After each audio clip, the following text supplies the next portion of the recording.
Հայաստանում ապրող ադրբեջանցիները մեր երկրից, դերևս ՍԽՍ-ից հեռացել են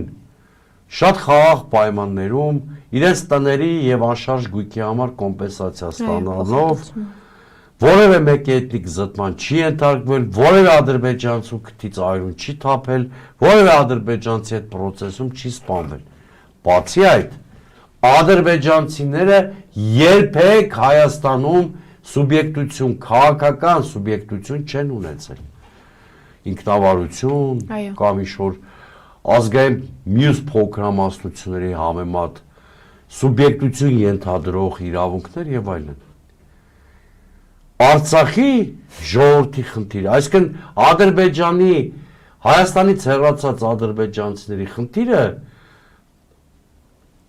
մաքսիմում նույնական կարող է լինել էթնիկ զտումների եւ ցեղասպանության հետևանքով Բաքուն Սումգայինը լքած հայերի հետ, որոնք էլի ապրել են մի քանի 100,000-ներով